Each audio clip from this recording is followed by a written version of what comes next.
신앙 고백하시겠습니다. 나는 전능하신 아버지 하나님 천지의 창조주를 믿습니다. 나는 그의 유일하신 아들 우리 주 예수 그리스도를 믿습니다. 그는 성령으로 잉태되어 동정녀 마리아에게서 나시고 본디오 빌라도에게 고난을 받아 십자가에 못 박혀 죽으시고 장사된 지 사흘 만에 죽은 자 가운데에서 다시 살아나셨으며 하늘에 오르시어 전능하신 아버지 하나님 우편에 앉아 계시다가 거기로부터 살아있는 자와 죽은 자를 심판하러 오십니다. 나는 성령을 믿으며 거룩한 공교회와 성도의 교제와 죄를 용서받는 것과 몸의 부활과 영생을 믿습니다. 아멘. 찬송가 453장 부르시겠습니다. 453장입니다.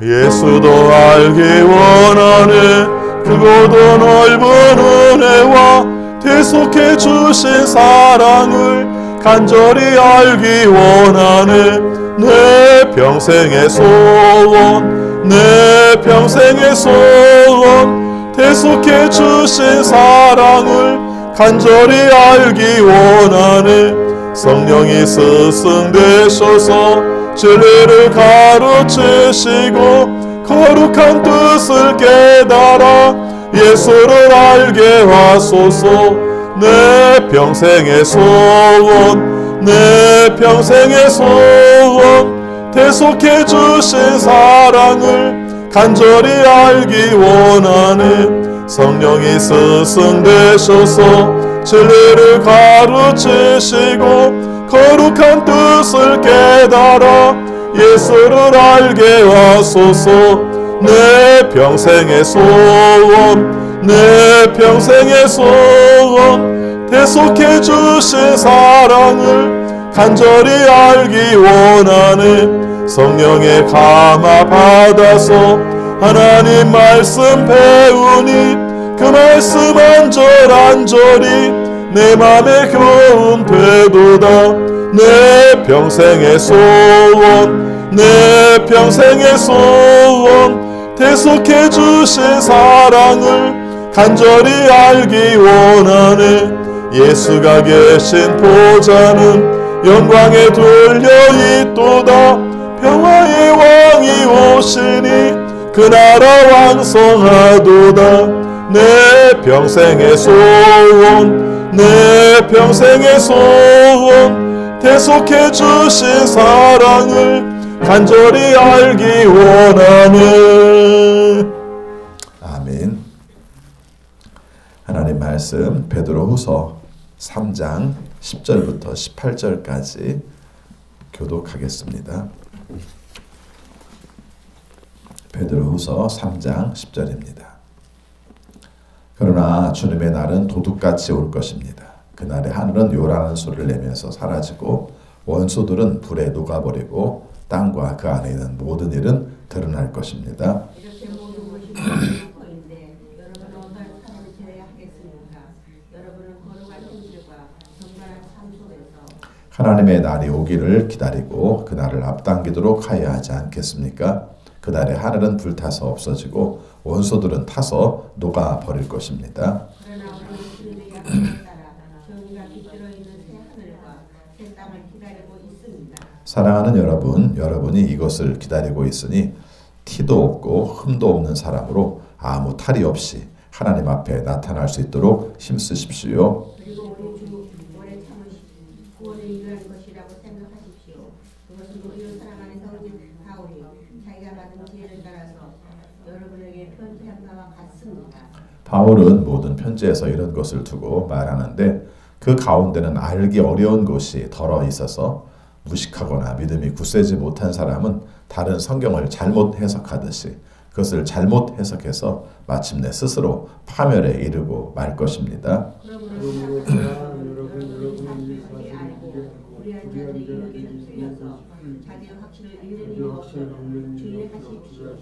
같이 있습니다. 우리의 주님이시며 구주이신 그리스도 예수에 대한 지식과 그의 은혜 안에서 자라십시오. 이제도 영원한 날까지도 영광이 주님께 있기를 빕니다. 아멘. 오늘도 주님의 말씀에 순종하심으로 형통하는 우리 모두가 되시기를 축원합니다. 오늘이 금년 마지막 날이죠. 마지막 날입니다. 오늘 교회에서 송구영신 예배를 드리지 않기 때문에 내일 1월 1일 날 새벽 예배를 드립니다. 여러분들께서 기억하시고 착오 없으시기를 바라겠습니다.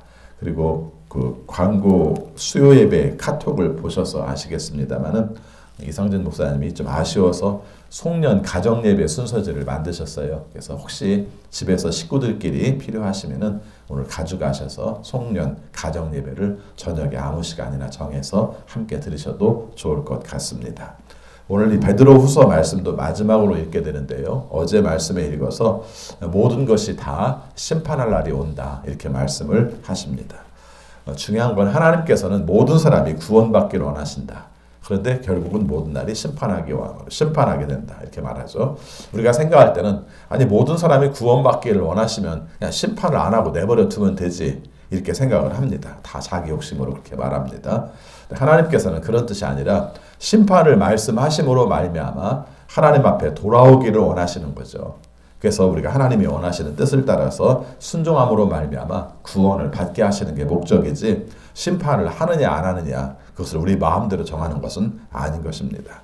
그래서 어제 말씀에 이어서 오늘 말씀도 처음 10절에서 말씀한 내용을 보니까 우리가 하나님께서 심판하실 날이 온다 이렇게 표현하는데 몇 가지 특징들이 있습니다. 첫 번째는 도둑같이 올 것이다 이렇게 말씀을 했어요. 주님의 날은 도둑같이 올 것이다. 성경에서 거의 맥을 같이 합니다. 이 말씀은 예수님께서도 그 날과 시는 나도 모른다. 아버지께서만 아신다. 이렇게 말씀을 하셨고요. 그래서 언제 오실지 모르는 상태. 이게 종말 재림을 맞이하는 자의 자세입니다. 그렇죠? 언제 올지 모르기 때문에 늘 준비하고 깨어 있어야 되는 것을 말을 하고 있죠. 그 다음에 하늘은 요란한 소리를 내면서 사라질 것이다. 이렇게 표현합니다. 오늘 말씀에서 10절 말씀에 보니까 표현이 보니까 사라진다. 그 다음에 원소들은 불에 녹아진다. 그 다음에 땅과 그 안에는 모든 일은 드러난다. 이렇게 말씀을 합니다. 이 부분들을 좀 잘 생각해 봅시다. 심판의 의미가 뭘까? 지금까지 우리가 기존에 가지고 있던 것이 없어지는 겁니다. 그렇죠. 가치도 없어지고 물질도 없어지고 그리고 내가 생각하는 소망도 다 없어지고 사라지는 것을 말하는 거죠. 한번 이런 걸 생각해 보시면은 우리의 삶이 어떻게 바뀔 것인지를 살펴볼 수가 있습니다. 우리의 생활 속에서 좀 응용할 수 있는 문제들이 있다면은 내가 가지고 있던 것들이 없어졌을 때 나는 어떻게 됐는가를 살펴볼 수가 있죠. 가끔 이제 뭐 지진이나 아니면 홍수로 인해서 집이 사라진 그런 상태들을 좀 보게 되죠. 홍수도 무섭지 않습니까? 그래서 이제 그 집이 있었는데 아예 흔적도 없어요. 묻혀버렸든지 아니면 떠내려가 버렸든지. 그랬을 때 한번 그 망연자실함을 한번 생각해 보시기 바랍니다. 내가 생각하던 모든 것들이 다 사라져 버렸다. 그리고 녹아져 버렸다. 그리고 또 우리가 온전하게 그로 말미암아 빈 상태가 드러나는 거죠. 나를 가려던 존재가 많이 있지 않습니까? 그런 실패들이 가장 적나라하게 드러나는 게 뭐냐면은 내 상태죠. 나를 지금까지는 많은 것으로 꾸미지 않았습니까? 내가 직장에서는 이런 존재야, 뭐 이런 거. 나는 이런 집에 살아, 이런 거. 근데 이런 것들이 다 사라지고 나면 남는 게 뭐가 남아요? 내 실체만 남게 되죠. 아무것도 없는 상태에서 나는 누구인가. 이게 심판의 모습인 겁니다. 그래서 10절 말씀에서 나오는 의미들을 좀 잘 살펴보세요. 도둑같이 올 것이다. 그 다음에 사라진다, 녹아진다, 드러난다. 이 세 개의 동사 단어들을 좀 잘 생각해 보면은 우리가 심판 때 어떤 모습이 될 것인지를 알 수 있죠. 자, 11절 말씀에서도 녹아진다는 것을 말을 하는데 녹아진다는 말은 해체된다는 뜻으로도 쓰입니다. 그래서 녹아서 아무것도 없는 상태로 그렇게 말하죠. 그렇게 된다면 모든 것이 다 사라진다면은 여러분 어떻게 살아야 되겠습니까? 이걸 묻고 있어요. 그러면서 강조하는 게 11절 중간입니다. 여러분은부터 같이 있습니다. 여러분은 거룩한 행실과 경건한 삶 속에서 하나님의 날이 오기를 기다리고 그날을 앞당기도록 하여야 하지 않겠습니까? 그렇게 말하고 있어요. 그렇죠? 자, 여기서 중요한 것이 그겁니다. 가장 중요한 게 거룩한 행실, 경건한 삶. 이게 우리가 추구해야 될 자세예요. 주님의 날이 오실 때 언제 오시는지 모른다면 우리가 준비해야 될 것은 그 날을 만드는 게 아니라 그 날이 어느 때 온다 할지라도 그 부끄러움이 없는 삶으로 사는 게 중요한 것이죠. 그래서 언제 오실지 모르지만 나는 잘 준비되어 있어. 그래서 언제 오실지 모르지만 준비된 삶으로 주님을 영접할 수 있어. 이게 바로 거룩한 행실과 경건한 삶이라는 것을 말하고 있습니다. 특별히 하나님이 원하시는 모습이 어떤 모습인지를 잘 살펴보세요. 말씀을 열심히 읽고 또 기도하는 것도 중요해요. 가장 영광스러운 내용 중에 하나가 기도하고 있다가 주님을 맞이하면 얼마나 좋겠어요. 제일 좋지. 그렇지 않습니까? 뿐만 아니라 또 한 가지는 부끄럽지 않은 모습으로 주님을 맞이하는 것도 늘 생각을 해야 됩니다. 제가 이런 이미지로 자주 드리는 말씀이 있죠. 그래서 예를 들어서 이렇게 막 옆에서 있는 집사람과 열심히 막 싸우고 있는데, 그렇죠? 그때 목사가 지나가기만 해도 부끄럽잖아요. 안 부끄러우세요? 부끄럽죠. 그렇죠? 내가 그 사람이 잘못했어요. 내가 그것을 따지려고 하긴 했어요. 그런데 다른 사람에게 비춰지는 모습은 어떻습니까? 그냥 싸우고 있는 모습일 뿐이잖아요. 그래서 우리의 삶 가운데서도 그런 것들을 생각해 보라는 거죠. 다른 사람과의 관계 속에서 사이가 안 좋은데 하물며 주님이 오신다면 어떻겠습니까? 이게 바로 거룩한 행실과 경건한 삶에서 하나님의 오시는 날을 기다리는 자세다. 이렇게 말할 수 있습니다. 내가 옆집 주인과 싸우는 과정 속에서도 주님을 오실 수 있다. 그 싸우는 과정 속에서도 주님이 오실지 모른다는 마음을 가지고 살아가는 것, 이게 바로 마지막을 잘 기다리는 자세라는 것이죠. 그러면서 여기서 나오는 단어 중에 그날을 앞당기도록 하여야 하지 않겠습니까? 이렇게 표현을 해요. 사실은 좀 두렵잖아요, 그날이. 그날이 두려운데 그날을 앞당겨 하지 않겠느냐 이렇게 말합니다. 이 말은 우리가 완성되는 걸 말하는 거예요. 우리가 거룩한 삶을 살고 우리가 바른 행실을 해서 경건한 삶을 살아서 주님이 언제 와도 괜찮은 날로 되는 것이죠. 이 말을 달리 말하면은 주님이 안 오신 이유 중에 하나가 우리들이 완성되기를 기다리고 계신 거예요. 온전한 모습으로 서서 모든 사람이 구원받도록 하기 위해서 완성되기를 기다리시는 거죠. 그러니까 그런 의미로 본다면은 우리가 온전하게 서기 위해서 노력을 하는 것 자체는 그날이 빨리 오기를 기다리는 것과 똑같다. 이렇게 말씀을 하고 계시는 것입니다. 자, 13절 말씀을 보니까 우리가 기다리는 게 있습니다. 같이 있습니다. 그러나 우리는 주님의 약속을 따라 정의가 깃들여 있는 새 하늘과 새 땅을 기다리고 있습니다. 우리는 새 하늘과 새 땅을 기다리고 있다는 것이죠. 성경을 좀만 깊이 생각하면은 왜 이렇게 말했지? 이런 생각을 하게 돼요. 여러분 한번 생각해 보시기 바랍니다. 모든 걸 다 없앤다고 표현하는데 나오는 말은 뭡니까? 새 하늘과 새 땅이라는 것이죠. 우리는 사라지는 것에 대해 생각을 하는데 하나님께서 우리에게 말씀을 하시는 것은 새로운 존재를 말하는 거죠. 그러니까 사실은 사라져야 새로운 존재가 나타날 수 있는 거예요. 우리의 삶 속에 이 세상에 관한 것들에 집착을 가지고 있으면 새 하늘과 새 땅은 없는 겁니다. 그래서 우리의 삶 가운데 새 하늘과 새 땅을 맞이하기 위해서 이 세상에서의 집착과 이 세상에서의 가치들이 사라진 다음에 주님의 날이 오신다는 것을 늘 기다리도록 하라 하는 것이죠. 그래서 우리는 늘 새 것을 기다리는 사람들이죠. 주님께서 우리를 심판하실 나라 뿐만 아니라 주님의 뜻으로 살아가는 사람들, 모든 백성들이 하나님이 원하시는 뜻으로 사는 사람들, 그런 세상은 늘 은혜와 평화가 넘치는 세상이죠. 오늘 우리의 삶 속에서도 이걸 말하고 있습니다. 14절 말씀에서도 강조하는 내용이 똑같아요. 14절 같이 있습니다. 사랑하는 여러분, 여러분이 이것을 기다리고 있으니 티가 없고 흠도 없는 사람으로 아무 탈이 없이 하나님 앞에 나타날 수 있도록 힘쓰십시오. 자, 이제 우리가 종말에 대한, 재림에 대한 가치는 좀 달라졌습니다. 다 망해. 다 무서운 세상이 올 거야. 굉장히 힘들 거야. 이렇게 생각을 했다면은 뭐 틀린 말은 아니야. 근데 모든 것이 다 녹아져야 새 것이 오지 않겠어? 새 것이 기다릴 수 있는 마음가짐이 온전하게 돼 있다면 새 것을 맞이하는 것 자체가 힘들 거 하나도 없지. 하나님이 원하시는 뜻대로 맞이하면 되잖아. 이렇게 말할 수 있는 것이죠. 여러분, 사실은 우리가 나이 먹을수록 굉장히 힘든 것 중에 하나가 이게 있죠. 새로운 것들을 맞이한다는 것이 너무 힘들고 부담스러운 게 있어요. 그렇죠? 젊었을 때는 그냥 적응하고 잘 받아들이고 그렇게 하는데 나이가 먹을수록 익숙한 것이 되게 편해요. 지금까지 살아오던 게 편해요. 그릇 하나마저도 예전에 쓰던 그릇이 편해요. 이런 마음들을 가지고 있단 말이죠. 근데 사실은 이걸 바꾸면 굉장히 편해져요. 바꾸면 편해지는데 이 바꾸는 것에 대해서는 우리는 굉장히 불편함을 느끼고 있는 것이죠. 가장 큰 것이 핸드폰이잖아요. 핸드폰 처음 배울 때도 힘들었는데 스마트폰으로 바뀌니까 너무 힘들어요. 이렇게 눌러줘야 이게 뭐가 바뀌는 것이 나는 편한데 터치만 해야 되는 거로 바뀌니까 힘들어요. 그리고 넘기는 거라든가 사용하는 것이 그래요. 근데 그 폴더폰을 버리고 우리가 스마트폰으로 가게 되면 세상은 영원히 달라지는 세상이 되는 거죠. 그렇죠? 사람들이 말하는 인터넷이라든가 설교를 유튜브로 들을 수 있다든가 이런 것들을 싹 바뀌는 게 되는 거예요.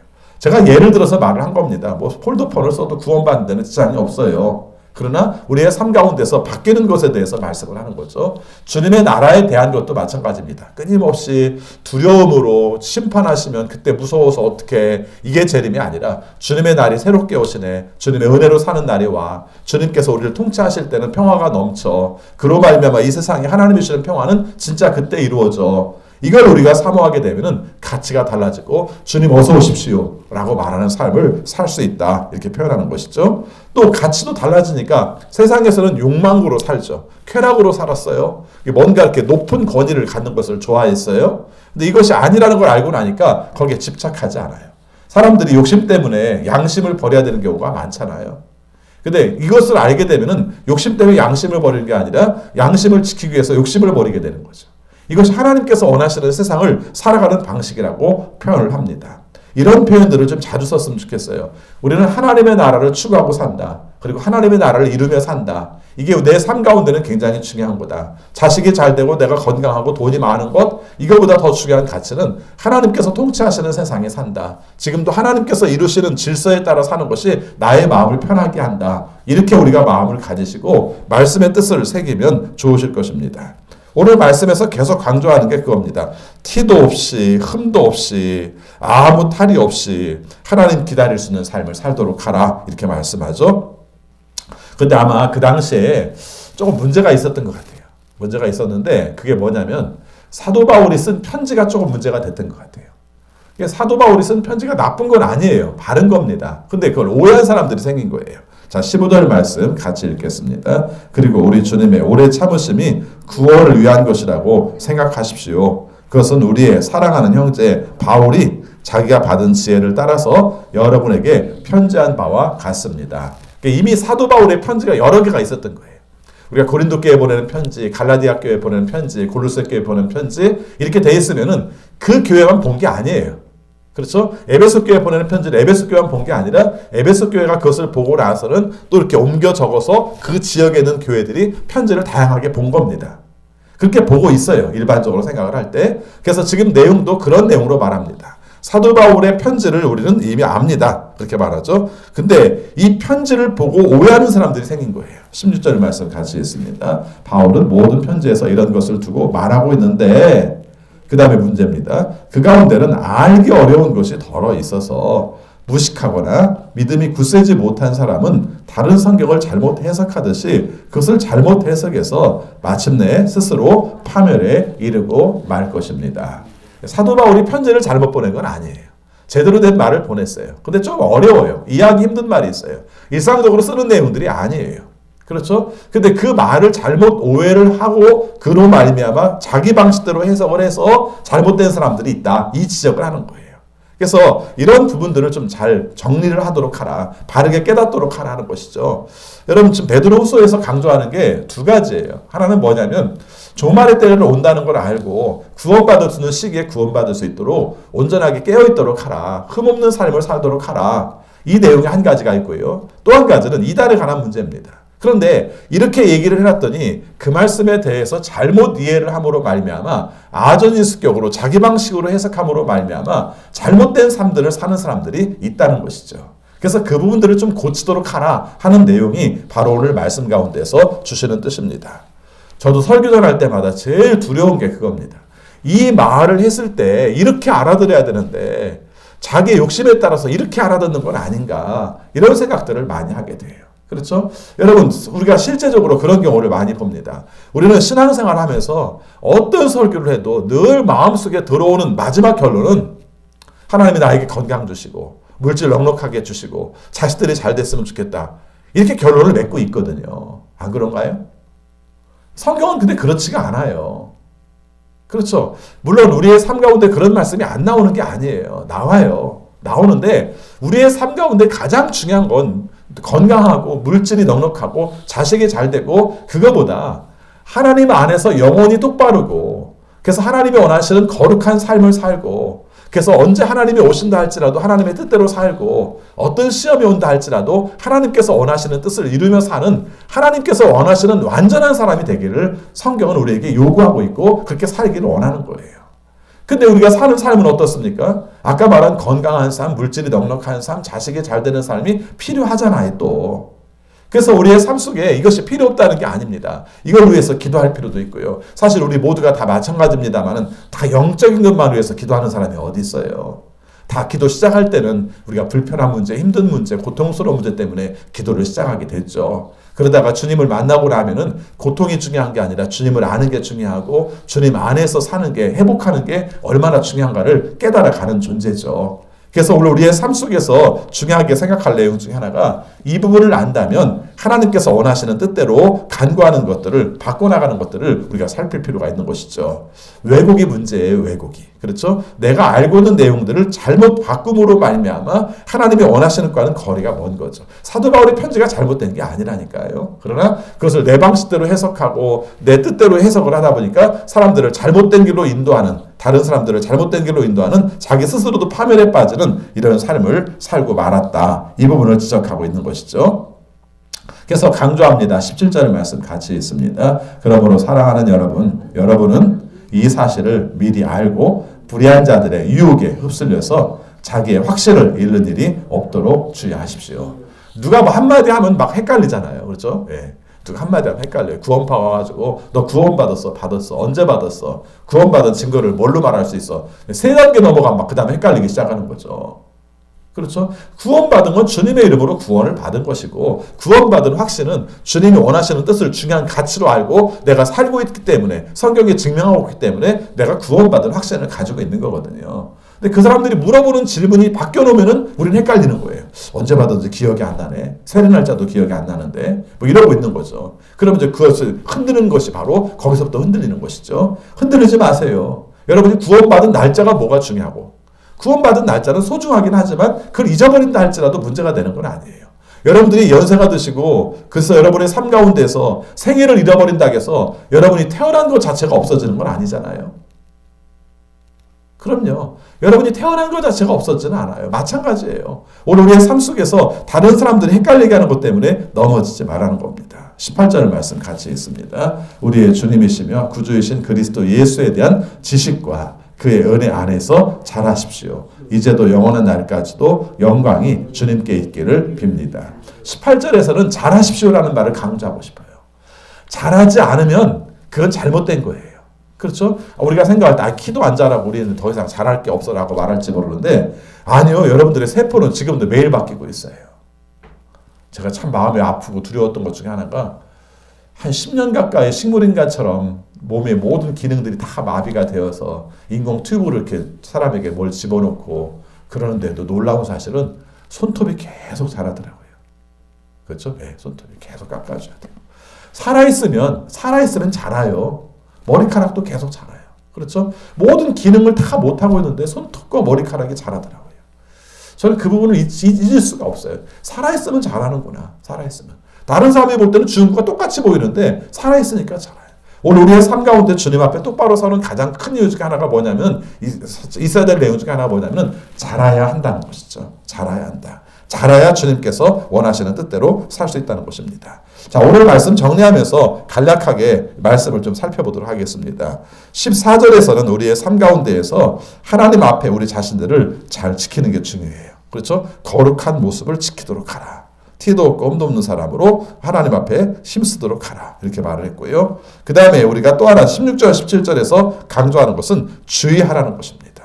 뭘 주의해요? 다른 사람들에게 유혹에 휩쓸려서 자기 확신이 사라지는 일이 없도록 주의하라. 첫 번째는 잘 지켜라. 보존하도록 하라. 두 번째는 주의하도록 하라. 그리고 세 번째는 뭐라고 그랬어요? 18절은 잘하도록 하라. 성장해야 된다. 성장을 해야 하나님께서 원하시는 모습으로 설 수 있다. 나는 이대로 가만히 있겠다. 정말 잘못된 겁니다. 하나님이 원하시는 모습으로 끊임없이 성장하고 하나님이 원하시는 존재로 서야겠다. 나는 할 만큼 했어. 이렇게 말하지 마세요. 할 만큼이 어디 있어요? 우리가 끊임없이 하나님이 원하시는 뜻대로 자라가는 존재가 되는 것이죠. 그래서 어떤 상황이 온다 할지라도 흔들리지 않고 견고하게 설 수 있는 우리 모두가 되시기를 바라겠습니다. 기도하겠습니다. 주님 사랑합니다. 저희들을 사랑하셔서 이 아침 시간도 깨워주시고 말씀으로 우리 자신을 보게 하심을 감사합니다. 하나님이 원하시는 뜻대로 살면서도 우리에게 다가오는 유혹, 또 우리가 다가오는 미혹하는 말들, 이 말들 때문에 우리가 넘어질 때가 많았음을 주 앞에 고백합니다. 또 세상이 영원히 지속될 것처럼 생각해서 정신 차리지 못하고 살 때가 많았습니다. 오늘 우리의 삶 속에 가장 중요한 것은 하나님의 자녀로서 하나님의 자녀답게 흠과 티가 없이 거룩한 행실로 경건한 삶을 살아 주님의 나를 앞당기는 것이 우리의 소원이고 목적입니다. 오늘도 사는 삶이 주님 안에서 이 뜻을 이루어서 하나님께 영광 돌릴 수 있는 우리 모두가 되게 하여 주옵소서. 금년 한 해 잘 살았습니다. 정말 힘들고 어려운 시기, 코로나로만 생각하며 사는 시기였습니다. 그러나 생각해보면 그 사이에서 하나님께서 은혜를 주셨고 또 사랑으로 함께 하셨고 회복의 능력으로 함께 하셔서 여기까지 왔습니다. 이 마음을 가지고 새로운 해를 맞이하고 또 새로운 삶을 살게 하여 주옵소서. 우리가 어두운 소식을 가지고 시작을 합니다. 코로나19가 내년에도 또 지속적으로 있을 수밖에 없는 상황인데 주님께서 함께 하셔서 빨리 종식되게 하시고 하나님의 방법으로 해결하게 하셔서 하나님의 도우심으로 회복할 수 있는 우리 모두가 되게 하여 주옵소서. 주님, 경제적인 어려움을 가지고 있는 식구들을 기억해 주셔서 고난의 때에 주시는 하나님의 특별한 은혜를 통해서 잘 해결하게 하여 주옵소서. 선교지에서 복음을 증거하는 우리 선교사님들 언제나 확신 있게 사명을 감당하게 하여 주옵소서. 오랜 기간 사람을 만나는 것이 어렵지만 그럼에도 언젠가 늘 만날 것을 기대하고 사모하며 그 가운데 복음을 전하는 선교사님들 되게 하여 주옵소서. 아버지, 질병 중에 있는 식구들 기억하여 주옵소서. 우리가 수술받고 또 항암 치료를 기다리고 있는 식구들, 또 항암 치료의 마지막 부분에 있는 식구들 주님께서 기억해 주셔서 잘 감당하게 하시고 주님의 능력 가운데에서 바로 설 수 있도록 인도하여 주옵소서. 또 재활 치료받고 있는 성도님도 기억해 주셔서 하나님의 은혜 가운데 회복하여 정상적인 삶을 누릴 수 있도록 도와주옵소서. 우리 어린 자녀들 중에 장기적인 치료를 받고 있는 자녀들이 있습니다. 주님께서 도와주셔서 잘 감당하게 하시고 체질이 바뀌게 하시고 면역력이 좋아지게 하시고 혈소판이 잘 생성되게 하셔서 건강한 삶 살 수 있도록 인도하여 주옵소서. 아버지 앞에 간구합니다. 우리 모든 성도들 이제 한 해를 마무리하고 새로운 마음들을 가질 때에도 평화를 허락하여 주옵소서. 하나님의 은혜를 사모하는 마음을 허락하여 주옵소서. 세속적 가치 때문에 하나님이 원하시는 뜻을 보지 못하는 일 없게 하여 주옵시고 얼마나 힘들고 고통스러운 삶 가운데에서도 하나님의 뜻을 헤아릴 수 있어서 하나님의 뜻대로 감당할 수 있는 지혜로운 성도들이 되게 하여 주옵소서. 이 시간 주 앞에 나와 기도하는 성도들의 기도를 응답하여 주시되 자녀들을 위해서 기도하는 식구들 기억해 주셔서 자녀들이 장성하여서 내 뜻대로 할 수 없는 부분들 많지만 믿음 가운데 똑바로 살아서 그리고 하나님이 원하시는 뜻을 이룰 수 있어서 늘 복이 대대손손 이어질 수 있는 우리 자손들이 되게 하여 주옵소서. 기도할 때 응답하셔서 그 믿음으로 승리하게 하여 주옵소서. 예수 그리스도 이름으로 기도하옵나이다. 아멘. 하늘에 계신 우리 아버지, 아버지의 이름을 거룩하게 하시며 아버지의 나라가 오게 하시며 아버지의 뜻이 하늘에서와 같이 땅에서도 이루어지게 하소서. 오늘 우리에게 일용할 양식을 주시고 우리가 우리에게 잘못한 사람을 용서하여 준 것 같이 우리 죄를 용서하여 주시고 우리를 시험에 빠지지 않게 하시고 악에서 구하소서. 나라와 권능과 영광이 영원히 아버지의 것입니다. 아멘. 계속 기도하시겠습니다.